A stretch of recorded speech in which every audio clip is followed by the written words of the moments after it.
నువ్వు కొట్టు చూసుకుంటూ ఉండు, నేను ఇప్పుడే వస్తా. నువ్వేం బాధపడకలేదు. ఈ జీవితంలో పెళ్ళంటూ చేసుకుంటే నిన్నే చేసుకుంటాను. నా మాట నమ్ము. లలిత,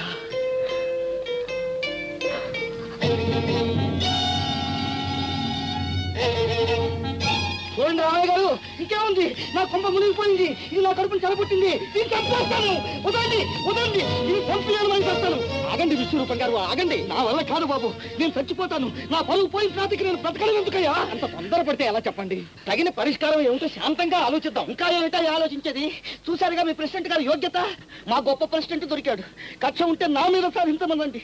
అంతేగాని తమ్ముడిని పంపించి నా కూతురు జీవితం నాశనం చేయిస్తాడా? ఇక అది నేను బ్రతికే చచ్చి. బాధపడకండి విశ్వరూపం గారు, మీకు న్యాయం జరిగేలా చూసే బాధ్యత నాది. పంచాయతీలో పెట్టి పెద్దల మాట ప్రకారం పరిష్కారం చేద్దాం. అన్నీ పరిష్కారం అయినట్టేనండి. ఇదంతా తమ తలవే ప్రెసిడెంట్ గారు. అవునండి, మా కళ్ళు తెరిపించి మళ్ళీ మా కుటుంబాలు కలిపారు. ఈ ప్రపంచంలో సోదర బంధాన్ని మించిన పవిత్ర బంధం వేరొకటి లేదు. అది అనుభవించిన అన్నదమ్ములకే తెలుస్తుంది.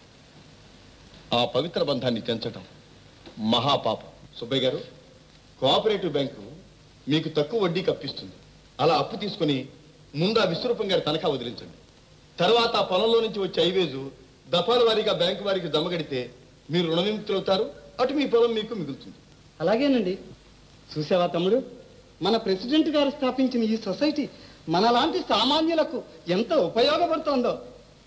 వస్తామండి. నమస్కారం. నమస్కారం. నమస్కారం.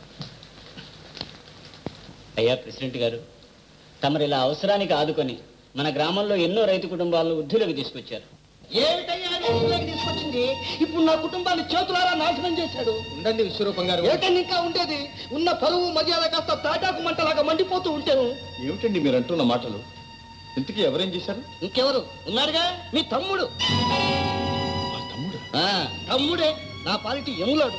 నా పరువు ప్రతిష్టలు గంగలో కలిపాడు.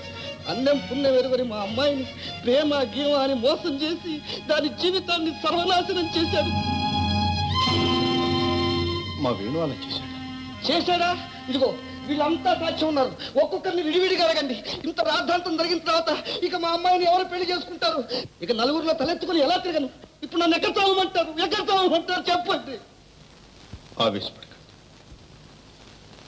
మీకు న్యాయమే జరుగుతుంది.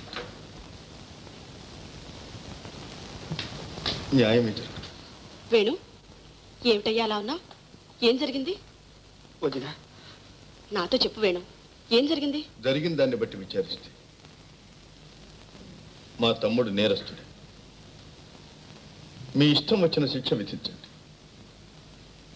ఊళ్ళో నుంచి వెళ్ళగొట్టిన నాకు అభ్యంతరం లేదు. ఊళ్ళో నుంచి వెళ్ళగొట్టి నాకేం లాభం? నా కూతురు జీవితానికే ఉపయోగం.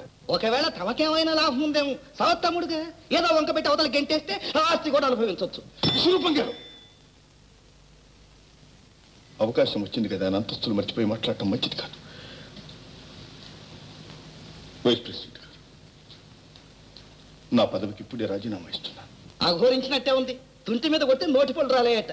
ఈ రాజీనామాలు రాజీభేదాలు నాకు అక్కర్లేదు. నా కూతురు జీవితం ఏం కావాలి ముందు అత్యాల్సింది. ఏమయ్యా, వేడు పిలిస్తే మాత్రం నీ కూతురు బయలుదేరింది. ఆ మాత్రం జ్ఞానం మెమ్మకుండా కదా. సాంబయ్య గారు, ఆవేశాలకు పోయి అయినింటి ఆడపిల్లల గురించి అమర్యాదగా మాట్లాడటం మంచిది కాదు. ఇప్పుడు ఆ ప్రసక్తి అనవసరం.